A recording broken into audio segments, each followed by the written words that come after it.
people in Italy did not call this a Renaissance. Renaissance is a French term, and it's what modern historians have applied to this period that begins sometime in the 14th century, middle of the 14th century, I guess, and sort of lasts into what art historians refer to as the Baroque period.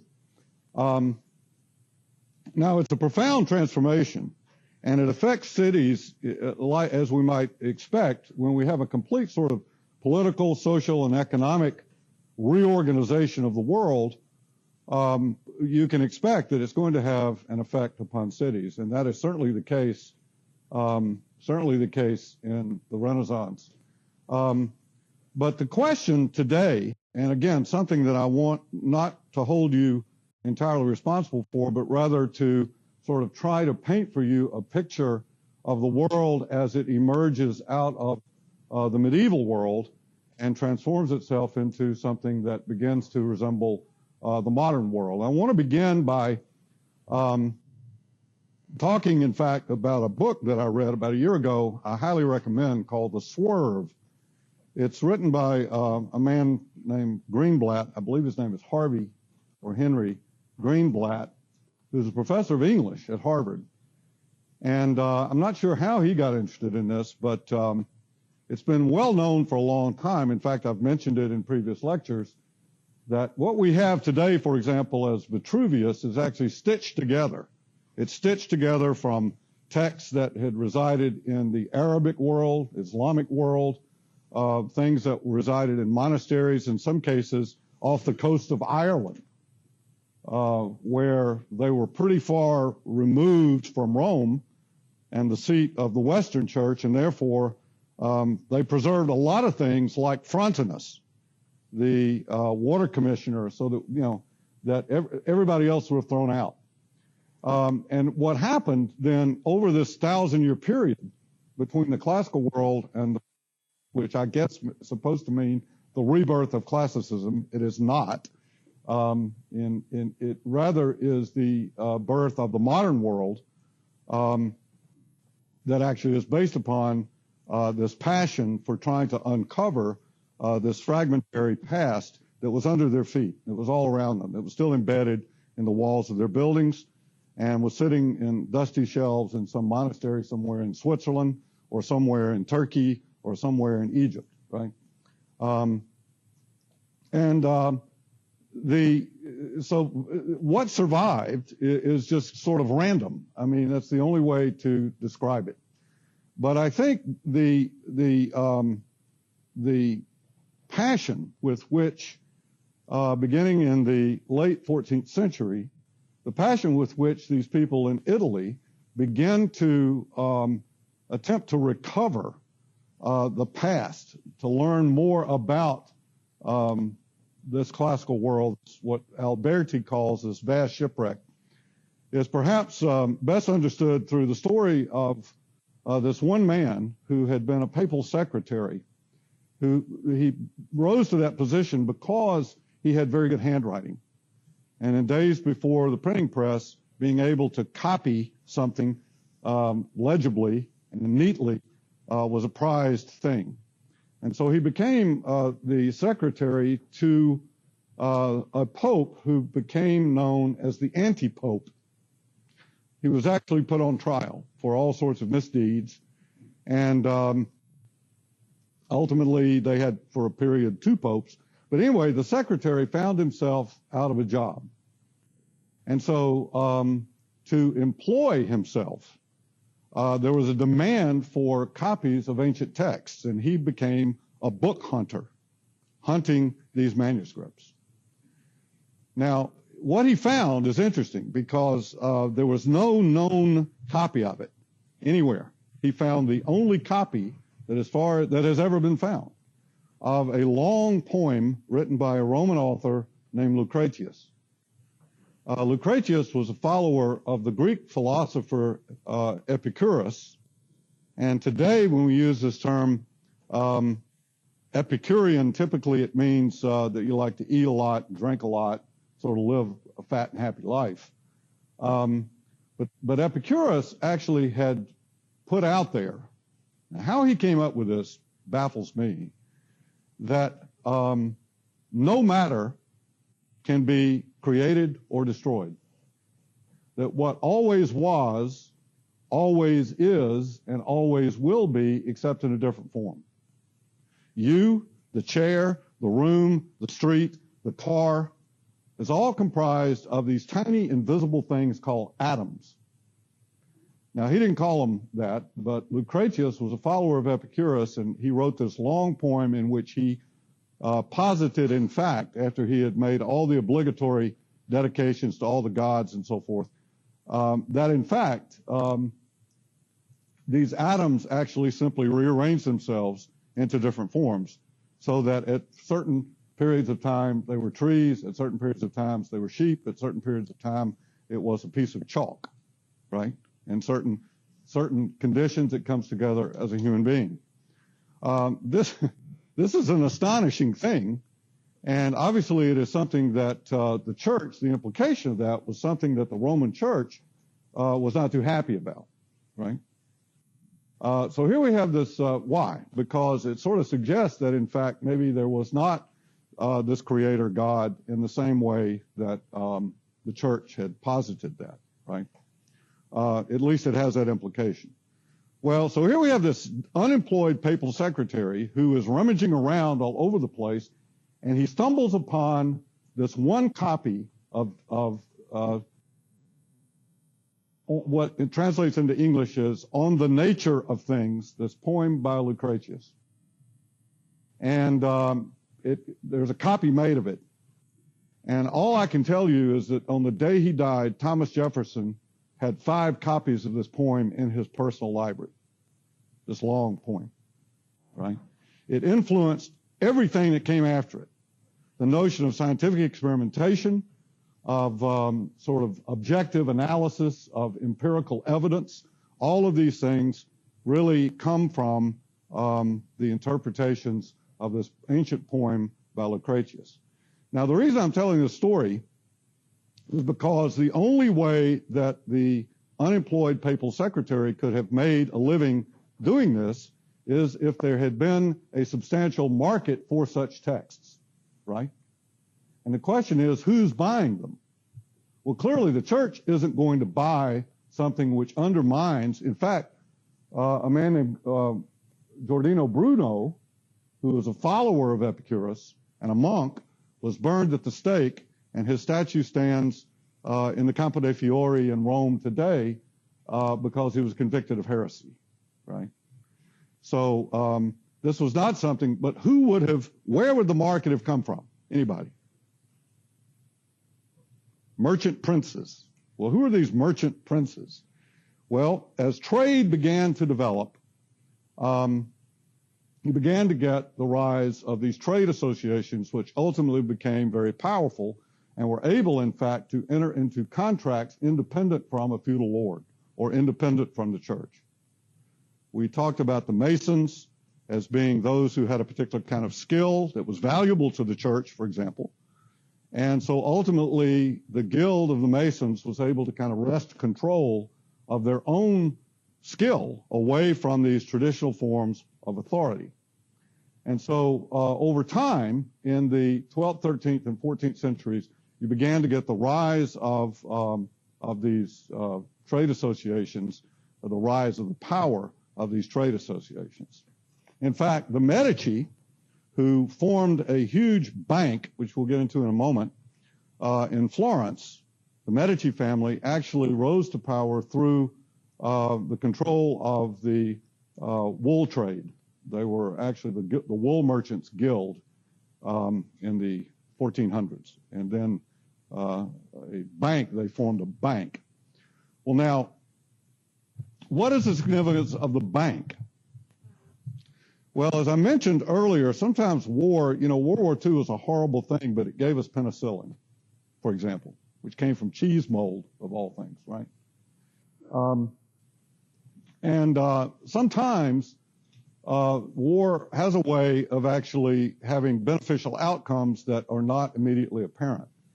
I mentioned the misbegotten notion that primarily from France, but also England, other places, trying to go and sort of clear the way to the Holy Land, to Jerusalem. And the creation of these crusades, that is in the name of the cross, that they would actually then take control of this and wrest it away from the Islamic powers that control it. In this case, it was Egypt.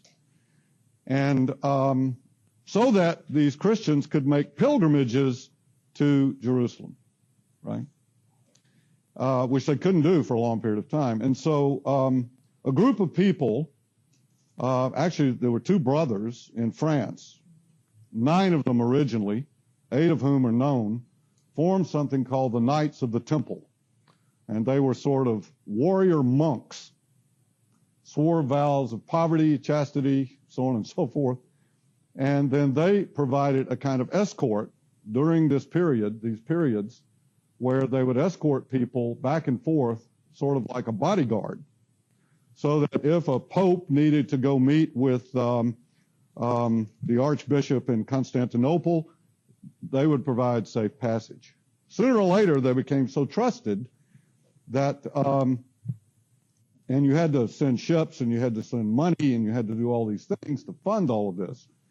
And so people in, let's say, Spain began to deposit money with the Templars, right?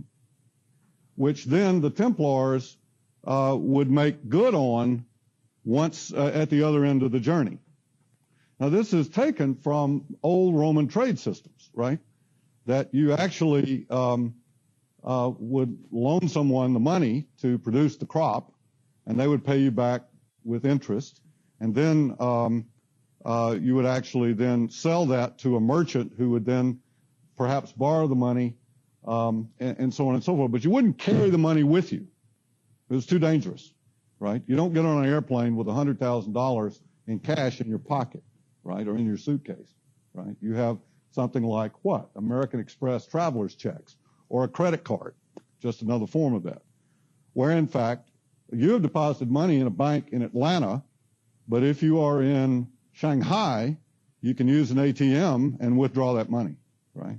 The Templars more or less invented that. Well, where did they get the idea? Well, this is really amazing.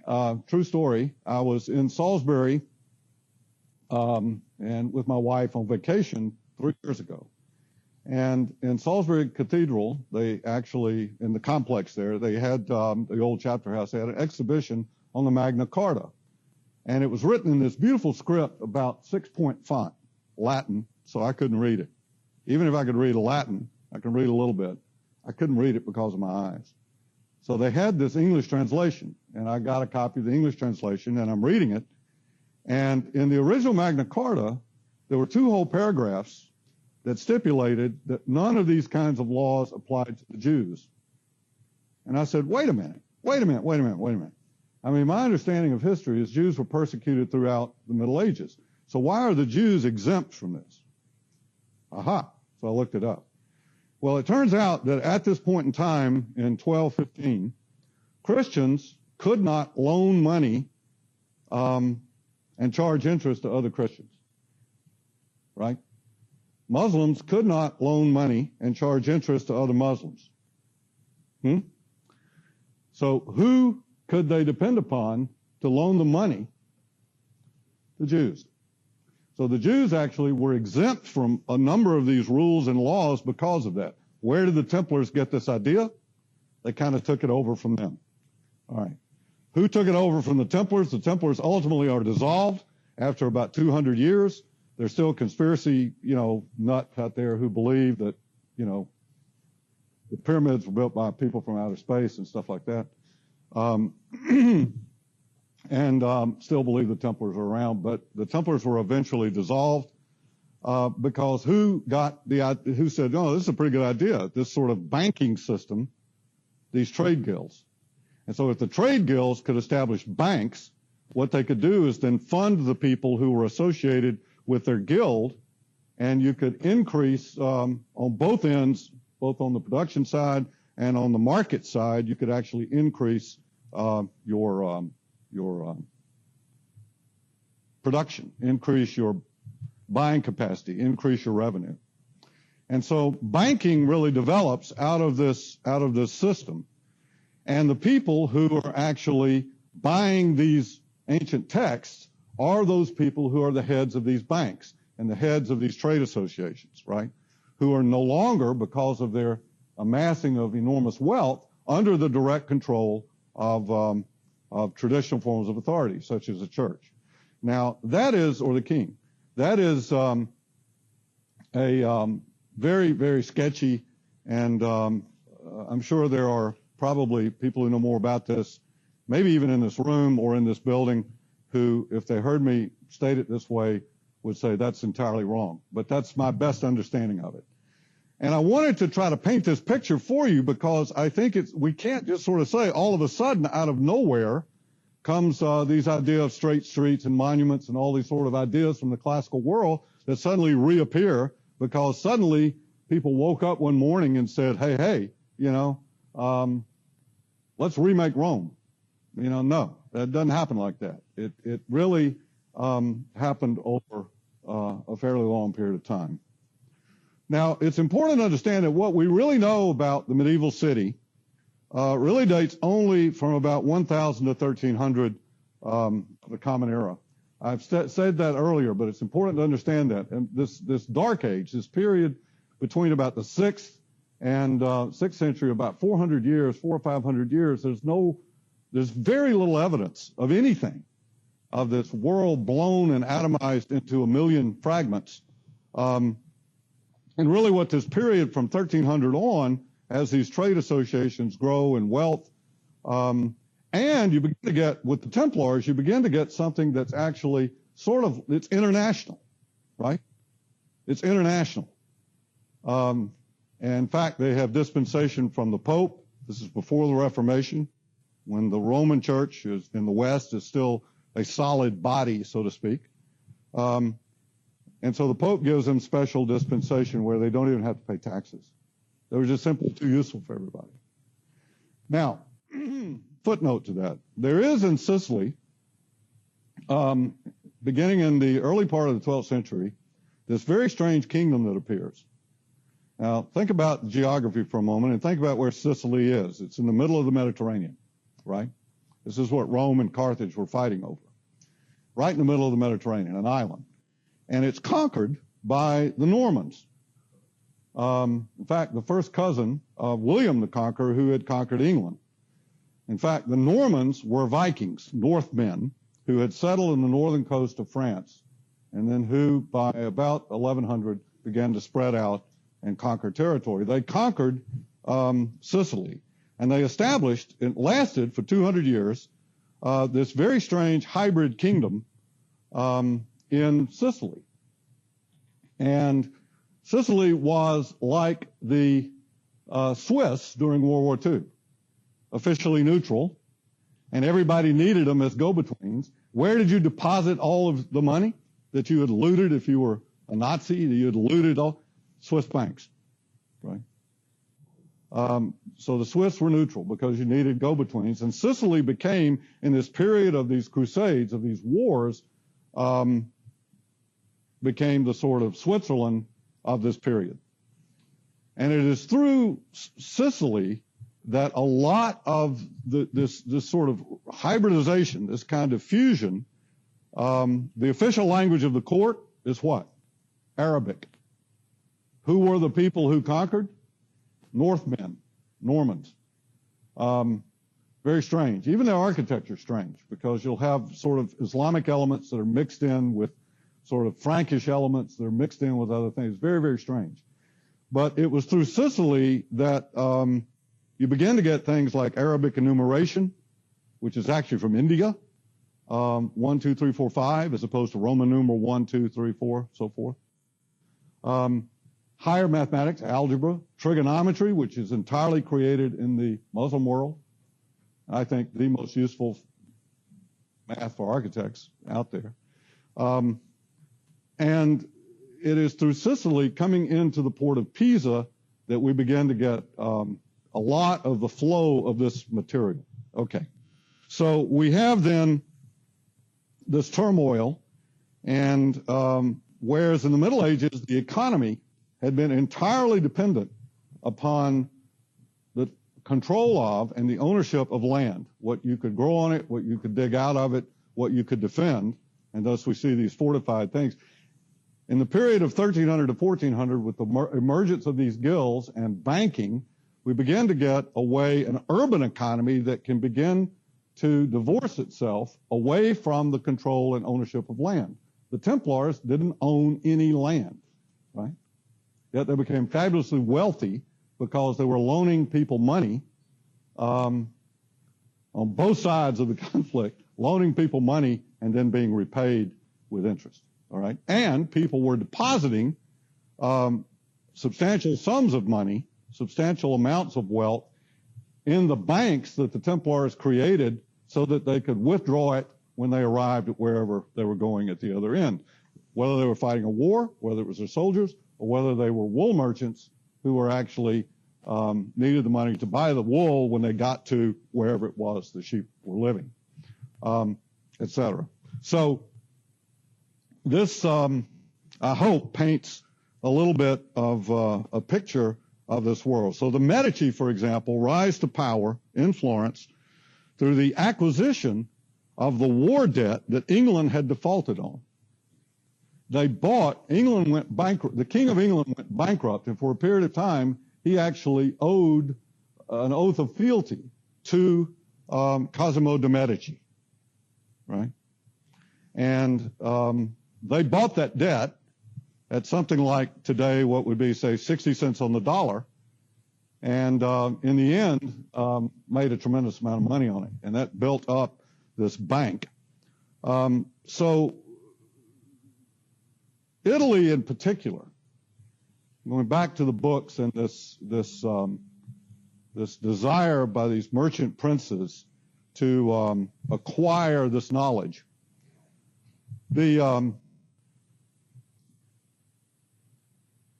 These people never identified with the Frankish, Germanic, and Anglo-Saxon Gothic worlds. For them, it was crude and barbaric, and rather they turned their attention to the south and to the east, to the repositories of what Alberti had referred to, writing in the early part of the 1400s, as the vast shipwreck of the classical world, separated by 1,000 years and with incomplete knowledge based on misunderstood fragmentary evidence about which they knew very little. There were two impulses that I want to talk about today. The first is the desire then to reform government into what they called republics. They wouldn't resemble what we would call republics today, but in some cases, Siena as an example, they actually formed a republic. In Florence, even though they had a republic, it was a shell and was really controlled by the Pazzis and by the Medici. In the north, in Milan, so forth, the Sforzas, Genoa, this, on and on. So the first was then the desire to edify, good old-fashioned word, to make visible some form of political space that symbolized this reformation of the state. And 2 lectures from now, one of them is titled "The State as a Work of Art," because it's an attempt to try to reconceive of the city as something which actually is appropriate for this sort of new condition that they found themselves in, new economically and new politically. The second, then, so the parvis is transformed, in a sense, into the piazza, in some cases, which means public place, into something associated with the new institution, City Hall, which is actually, in Venice, for example, controlled by the guilds, controlled by the associations, with a duke called a doge who was elected. But in Florence, in Siena, for example, was actually a council of 9 that was actually representing the 3 villages, as we'll see, that had grown together. So this desire to create political space and a city hall, something which was symbolic of the unification of the city as a whole. And then the second, the villa. We haven't talked about villas, but the villa is a very interesting building type, and I want to spend, even if we don't get through all the slides today, I want to spend few moments talking about this. The villa is a Roman thing. It comes from there, like so much. And the question is, what is it? Well, it's a farmhouse. But if you had a whole lot of money, you had a villa which looked like a farm. It may actually have had some cows and some sheep. Maybe you grew grapes and olives. Maybe you did some other things, but that was not the purpose of it. It was not to derive income from the land. It was, in fact, to achieve something that the Romans called otium, O-T-I-U-M. That might be on a test. That might be the only thing that's on the test here. Otium. What was otium? Otium was best be described as productive leisure. Now, for me, leisure means I don't have to grade any papers. I don't have to prepare a lecture.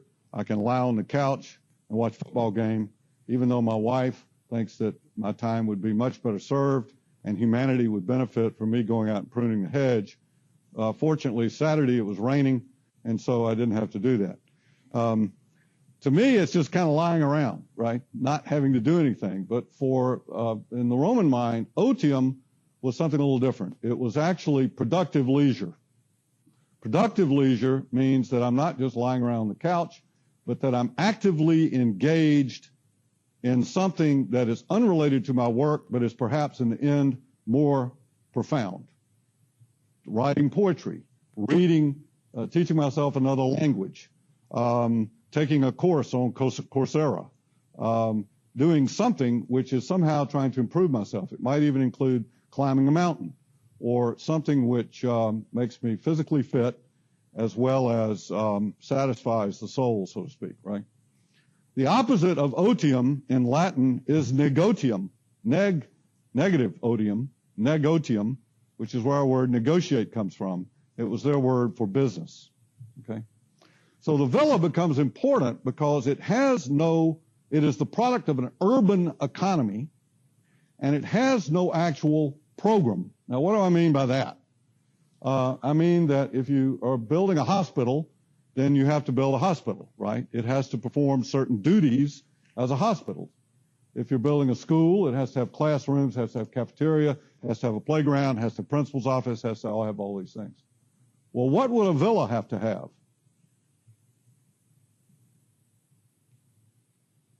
Clean air, clean water, a few sheep in the meadow. You might even occasionally eat the sheep, but it's more likely that they have names. You follow me? It's about the pleasure, and it's driven by this wealthy client. So Hadrian's villa is something which is really about his withdrawal from Rome itself in order to achieve this sense of otium. Horace's Sabine farm, same thing. Villas were ubiquitous in the Roman world, and of course in the Middle Ages they fell away completely, only to return when who starts building them again? Anybody? These merchant princes. The Medici probably built 15 or 20 of them. Well, why is this important?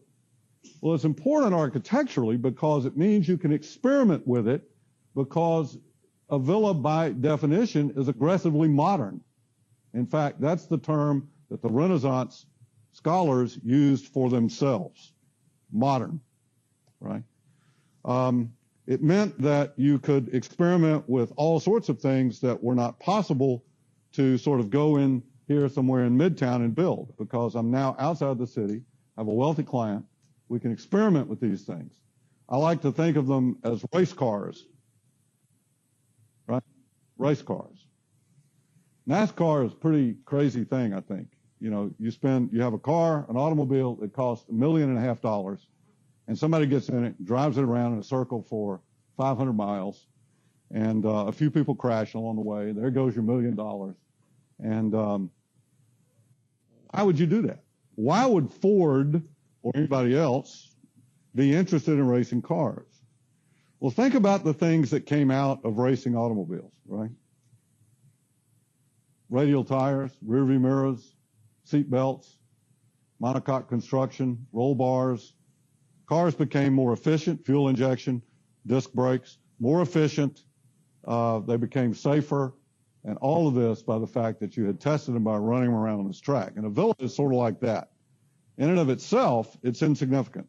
But when you can use it as an experimental vehicle, and that then finds its way into other things, eventually, as we'll see, into cities, you begin to see why the villa becomes this vehicle for transformation, this experimental vehicle. But the second reason is where, all right, again, we've said the church isn't going to buy, unless they want to burn it, they're not going to buy a copy of Lucretius on the nature of things, right? They're burning people at the stake who are actually followers of the philosophy of Epicurus. So why would, who would buy these merchant princes? And where would they hire independent scholars who could read Arabic and read Latin and read Greek and read Hebrew and read all these ancient languages in the world? Huh? In the villa. So we have people like Lorenzo de' Medici establishing his Neoplatonic Academy at one of his villas outside of Florence, where he is hiring people away from the church, away from universities were by and large controlled by the church for a long period of time, and he is employing them to put all of these classical texts back together. So the villa is important in two ways. One is it becomes, in a sense, a kind of academy based upon their interpretations of the Academy of Plato, for example, or the schools of Aristotle, for example, in which they're kind of stitching these things back together. Now, what we have today, in most cases of these classical texts, has been stitched back together in this way. So the villa is very important. And in the Renaissance, with the collapse of the Roman world, the villa as well as the forum had disappeared. And as we've seen, the medieval European city reverted to a centripetal pattern only to emerge with market functions after about 1100 AD. And with this reversion, the concept of the villa as the embodiment of an idealized rural life ceased to exist. Likewise, the political organization of the feudal city with a powerful overlord had no room for political debate or public life in either the ancient Roman or the modern sense. As market functions returned and experiments with republican forms of government in Siena and Florence returned, the villa and the forum became the models for architectural experimentation, embodying the vision of a new world built from incomplete and mostly imaginary evidence of a classical past. Yet this past, however fragmentary, served to fuel the imagination of the 1400s. Consider Alberti's introduction to Book 4 on public works in De Re Edificatoria. We shall consult, therefore, the experienced men of antiquity who founded republics and laid down laws to find out what they had to say. From this, Alberti quotes Plutarch on the divisions of society into those who laid down and interpreted divine and human law and those who work in the trades. Solon, the lawgiver in Greece, in Athens, provides him with the place of the farmer and the artisan. Romulus and Numa Pompilius are cited as to the role of the military, the patrician, and the worker. Ancient Britons were divided, he tells us, into 4 divisions, as was Egypt. Hippodamus of Miletus gives us craftsmen, farmers, and combat troops, he says. He goes on. Aristotle seems to have favored selecting the most worthy of the common people to serve as counselors, magistrates, and judges. And using Diodorus, he tells us that ancient India was similar. From these ancient authorities, Alberti concludes that different buildings are appropriate for different natural divisions within society. He is, of course, trying to put forth an argument for the edification of the state through its buildings. But ancient authorities on buildings were scarce. Only Vitruvius had survived what Alberti describes as this vast shipwreck. I love this metaphor. This vast shipwreck. Imagine that you had never seen an ocean liner, a tanker, an aircraft carrier, right? You'd never seen one. The only thing you'd ever seen is a rowboat. And you're out rowing around fishing, right? And all of a sudden there's been a wreck of an ocean liner or something, a big cruise ship. And you see bits and pieces of it floating by, right? Seat cushions, part of the captain's table, a banquette or something, luggage, and you're aware that whatever this thing was, it was really big, right? But you don't know, because you've never seen one, you don't know how to put it all back together. So think of it like that, this vast shipwreck in which he is describing the ancient Mediterranean world. And so he says of Vitruvius that he was a man who wrote such that a Latin might think him Greek and a Greek might think he babbled in Latin, so that for us it would have been best if he had written nothing at all. For Alberti, it was the material remains of the ancient world that provided the best teacher. Consider the introduction to Book 6. For I grieve that so many works of such brilliant writers had been destroyed by the hostility of time and man, and that almost the sole survivor of this vast shipwreck was Vitruvius, an author of unquestioned experience, though one whose writings have been so corrupted by time that there are many omissions and shortcomings. Examples of ancient temples and theaters have survived that may teach us as much as any professor. But I see, not without sorrow, these very buildings being despoiled each day. And anyone who happens to build nowadays draws his inspiration from inept modern nonsense rather than proven and much commended methods. Nobody would deny that as a result of all this, a whole section of our life and learning could disappear altogether. And so it is from this idealized and fragmentary evidence of a classical past, from this vast shipwreck that was all around them, the modern world was born. So I want then just to go through and take a look at what it is they're looking at. What is the evidence? This is the Noli map of Rome, which actually dates to the middle of the 1740s. And I don't want to go through this in any great detail, but remember that this is in the 18th century. And the point I'm trying to make is you can see how the city shrank. You can see the outline here of the Aurelian Wall. Now, Rome itself was much larger than the Aurelian Wall. Just to orient you, this is the Palatine Hill, there's the Colosseum, the Esquiline Hill, Chilian Hill, and the site of the Circus Maximus, and you can see how Rome has shifted to the north. Rome is still fairly small. As late as 1748, map was made. And this is just to orient you to the Aventine and the Palatine Hills. Most of the city, even what was inside the Aurelian Wall, this is, I believe, the Porta Maggiore, is actually farmland, vineyards, vigno, orto.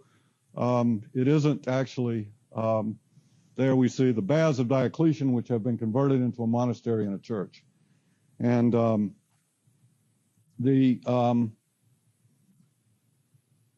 yet they were aware that, in fact, embedded within these buildings, in fact, what Giambattista Noli does when he makes this map, there's the Pantheon that we see here, and you can see it has buildings encrusted in it, either in place names, Santa Sopra in Minerva, Sopra over Minerva, the Temple of Minerva. We have the shapes of things like the Piazza Navona, which is actually, of course, the stadium of Domitian, which was used for foot races, a Greek stadium. And there we see it today. And some of you in here know, in the 1930s, Mussolini peeled part of this away to expose the structure inside of these buildings of the old stadium. This is what I was talking about earlier. So imagine over time, Bobby Dodd Stadium has essentially become this, complete with a church, San Agnese and Agone, one of these merchant princes. I should do this up at the top up here, which is now the Brazilian embassy. And then if we sort of look right over there, we see the Palazzo Pio, which is actually embedded within that is the Theater of Pompey and the Temple of Venus Venetrix. The fragments of the city still was embedded within it. The only intact building that survived was this building, which is the oldest continuously used building in the world that we know of. There may be some older that we know of, which somehow survived through all of this because in part by about the 9th century, it was actually given as to the church by the Byzantine emperor, who somehow was in control of this because he wanted to protect it as an object of antiquity. This says Marcus Agrippa, son of Lucius, 3-time consul, built this. And so it was converted to Christian worship sometime around 800 AD.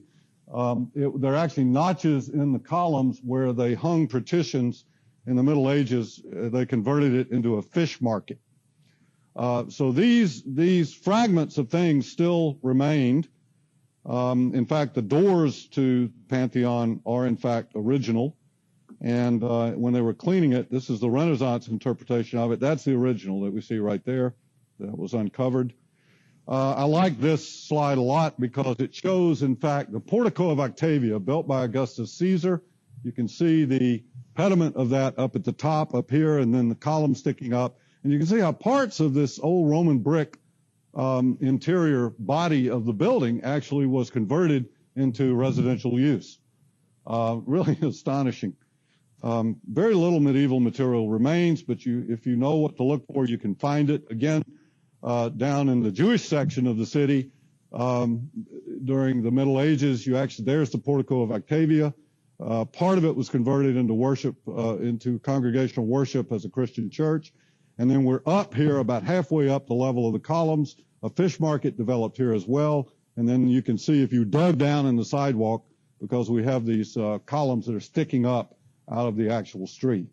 The Via Biberatica in the markets of Trajan, all peeled away by the archaeological investigations of the 1930s. But there we actually see a Renaissance loggia set down on top of a classical facade, just plopped right on top of it. Totally different use, but actually extruded up from this classical base. If we look at the Theater of Pompey, one of my favorites, there we see what is today Piazza Navona. There's the Pantheon. This is the Theater of Domitian, which no longer exists. And here we have the Theater of Pompey. I want you to pay attention to that corner that we see right there. This, which is now owned by the University of Washington, is actually this building that we see right here.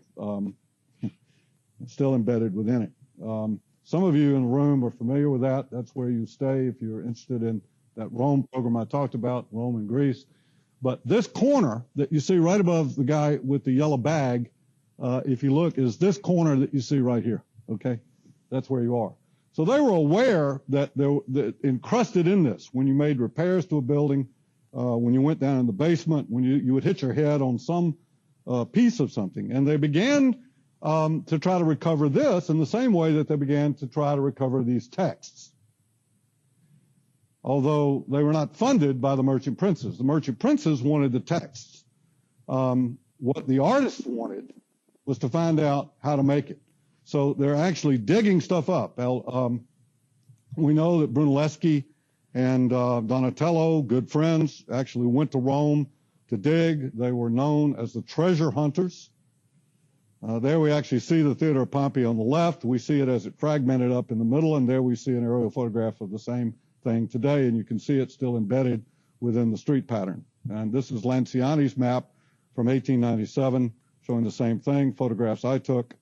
The material, by the way, was pulled off of that and used to build the Palazzo Pio that you see on the right, as well as the Cancelleria and the Palazzo Spada that we see down in the lower part.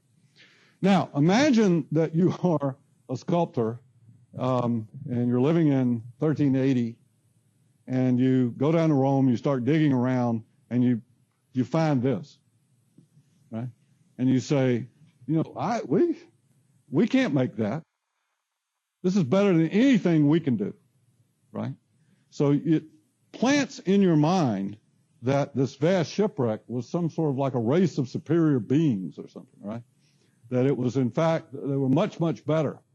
And thus they got anything they could, a torso, an arm, a leg, a head, anything that was intact that they could then model themselves after, try to look, see, how do we make these things? This little bronze, one of my favorites from Pompeii, little boy with the duck. These are the 3 sheets that you should read. So, Siena, I want to show you this. You know, there's a tendency to think of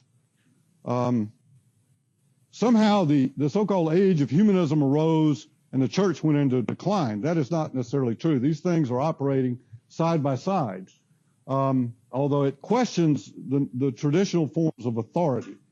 This is a church, this is a cathedral church in Siena, and what you're seeing here is actually under construction.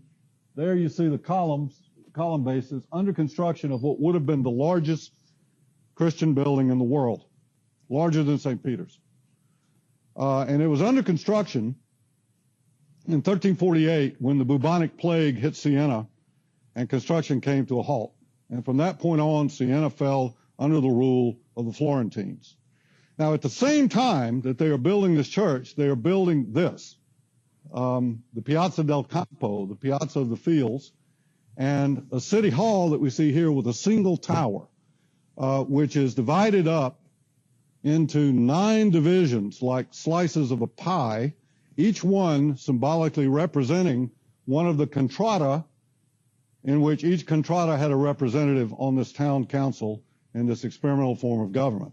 So while the church is certainly growing more powerful and has, in this case, an attempt to construct the largest church in the entire Latin West, at the same time they are building a new kind of space which we've not seen in the medieval world, which is in fact associated with City Hall. That is political space to create a forum.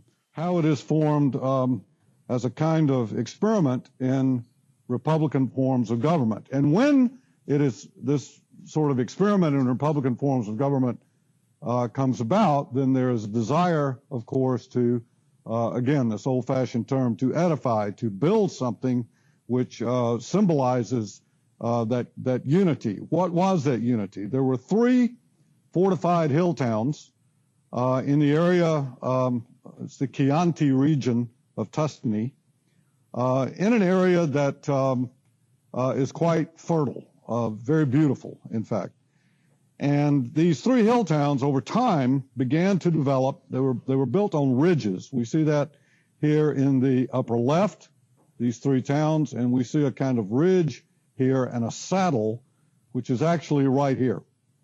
Now you see it right there. This Piazza del Campo means literally the public place of the field.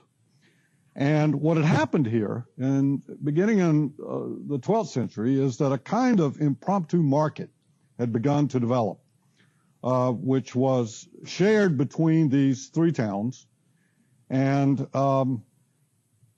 this sort of led ultimately to a more or less permanent market, and sort of like the Cenoicism that we've talked about in Rome between Latin and Sabine, and possibly Etruscan, in which this political association was formed. Something similar, a similar process happens here, where over time, because of this economic activity, and perhaps even because of intermarriage, the actual motives for this are not altogether clear, but in any event, these 3 towns grow together. Each of these towns was controlled by 3 ruling families, and they formed a council called the Council of 9. So if you count the wedges in the Piazza del Campo paving pattern, you will see that it's 9 divisions. Today there are 14 of these contrada, which were sort of like political wards, to use the English term, or council districts. And each of these older hill towns, fortified hill towns or burgs, actually contributed 3 members from each one into this Council of 9. So this process of Cenoicism sees this unfolding over a couple hundred years, where the first sort of collective structure to be built was in fact this very large retaining wall and a drain to control runoff and flooding in this kind of large market space. Each of these hill towns had, as we'll see in a moment, like at San Gimignano just down the road, each of these sort of powerful merchant families actually had fortified houses with towers, sort of compounds that they could defend. These ultimately would go away. Each had its own sort of church, and so thus the motive for creating this large cathedral with the seat of a bishop actually had to do with the unification of these three towns.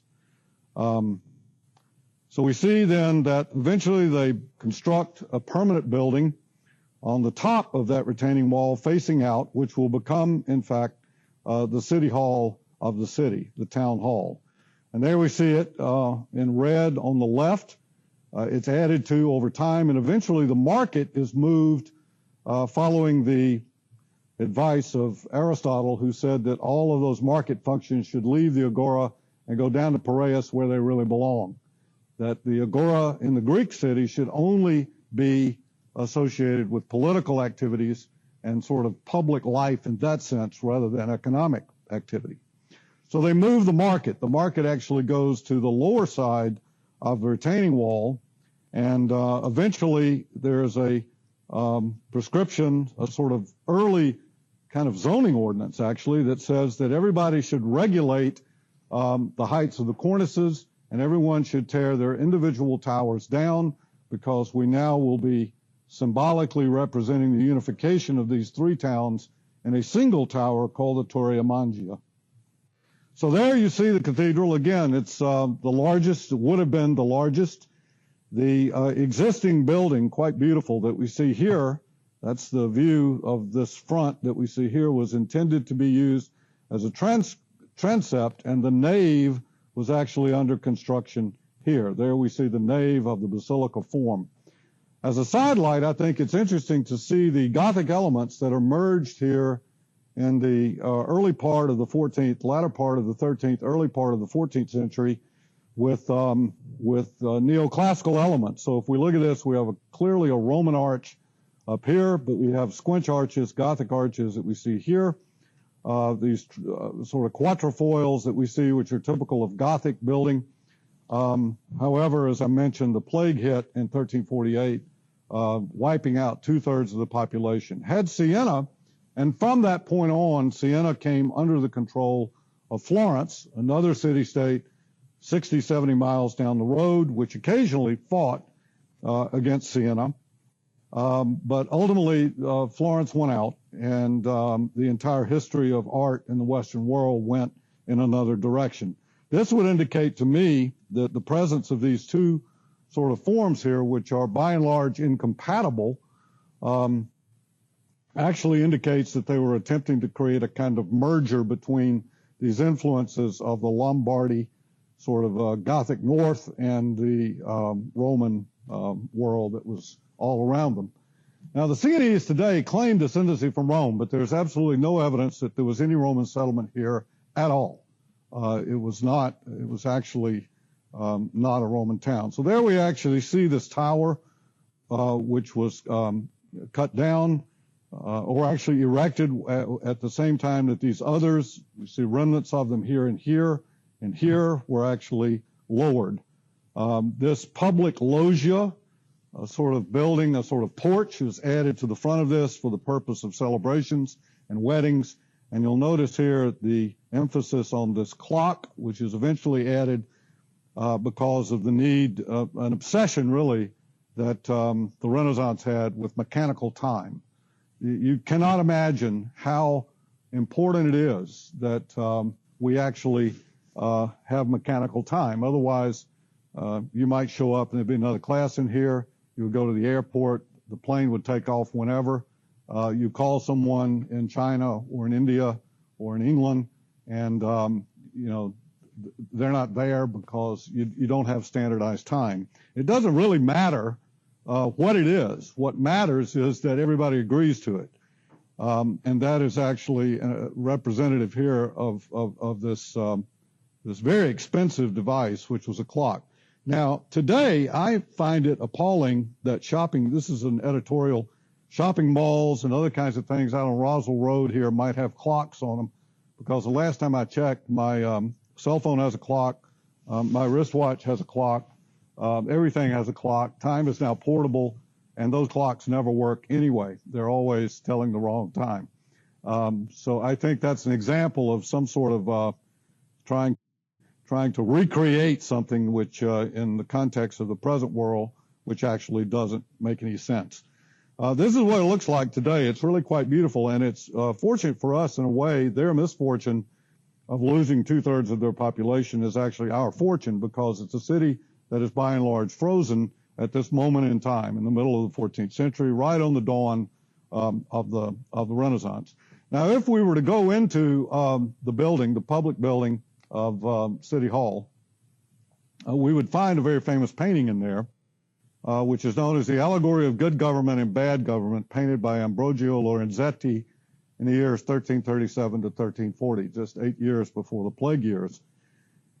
And it's notable for two reasons. One, I think we see on the left, ensconced on the throne, the female figure of what was considered to be good government. And then if we sort of expand outward from that, I don't have an example of it, we expand outward from that, we see that the people are happy, the trees are laden with fruit, the harvest is coming in. And then we see the opposite of that, bad government, tyranny, and so forth. And what we see under bad government is that the people are dying, the fields are not producing, everyone is very, very, very unhappy. But more notably, I think, is this depiction of the city itself. And this will become apparent why I think that is important in a moment. So here we have the structure of that, these ridges where the streets were running on the ridges. The retaining wall is constructed right across here. Right across here. And then in front of that, the City Hall with the tower is built. There we see the structure of the piazza. There we see the location of that retaining wall. And then we see the buildings that were built over about a 100-year period in front of it. And then the big street that runs behind actually included public buildings like this loggia. Again, this is for sort of public ceremonies, various kinds of market activities and other things built by the city. Now today, when we go there, it's, everybody's sitting around eating spaghetti and talking about their boyfriend, girlfriend, husband, wife, lover, grandchildren, in my case, or whatever it may be. But again, these piazzas that we tend to idealize, it is important to understand in most cases that these were also the symbols of a form of authority that by and large has left the face of the earth, that as we'll see particularly in Rome, when we go back to Rome, that things like Piazza San Pietro, as I like to joke, you are a Roman Catholic when you're in that piazza, whether you want to be or not. It's really about it's an extension of the church. It's really about that and a representation of a form of authority. This is San Gimignano. There we see an example where this Cenoicism did not occur. Very heavily touristed area now, but we still have these towers, notable for their sort of medieval example of these fortified dwellings that were existent in, there we see them actually, existent in Siena until by law and agreement they were all sort of torn down and this one single tower was constructed. I want to go back to show you how these kinds of spaces were actually used, or how this space was actually used for the celebration of an important event, a holiday, a wedding. There's still, of course, a very famous horse race that occurs there on 2 days, one day in July, 1 day in August every year. Really a crazy event called the Palio, which still exists and is a holdover from this period. But there we actually see, this is a wedding, a very prominent citizen, and there we actually see the procession, the wedding procession, moving around in this sort of public space, eventually terminating here in this loggia that was built in front of the Torre Mangia. And there is the view of it today, and the view from the tower. Quite beautiful. The market, as I mentioned, is actually moved down to the lower section of that retaining wall onto a terrace. A second retaining wall was constructed here, and then you see it opening up. The wall of the city is actually back here, and that's some of that agricultural territory that in the Middle Ages was used in time of attack that could actually produce food inside the wall. Houses are of two types, holdovers from the old Roman world, the sort of palazzo, which is a descendant of the domus. single-family house, often with its own water supply. The ground floor, as you see here, is typically used to quarter horses. A horse was a very expensive thing. Not everybody had them. And then the main living floor, the piano nobile, is up here on this floor. What we would call the second floor, they call the first floor. Most people, if you were me, you would probably have lived in something like this, a sort of an apartment building, holdover from the old insula. The slight difference in that you actually have direct access into the unit, often from the street. But of note is this little shrine that we see here, which is a holdover from the old Roman lararium, the shrine to the Lares that would have existed within the house. And here, of course, the old Roman gods have been taken out and Christian symbols have been put in. Each of the contrada had their own sort of church, their own water supply. And I should mention that the Bank of Siena is, to this day, the oldest continuously functioning bank, which we talked about last time, in the world. You'll see a statue here of the Capitoline she-wolf, again claiming a sort of spiritual descendancy, if not actual descendancy, from Rome. And then each of these contrada, as I mentioned, there are 14 of them now. They each have a symbol, and each one has a fountain and a small piazzetta, or public space, which is the sort of space within that section of the city. I should mention before we move on that I was there back about 10 years ago wandering around and wandered into City Hall. I was looking for the painting by Ambrosio Lorenzetti, and I stumbled into a city council meeting. They're still meeting in the City Hall building, and they were having a discussion, as best as my weak Italian could make out, about new traffic laws that had to do with permits of who was allowed into the city in a vehicle at what time. I found that fascinating that since 1340, they've been meeting there, and actually here they were discussing traffic, universal problem in cities today.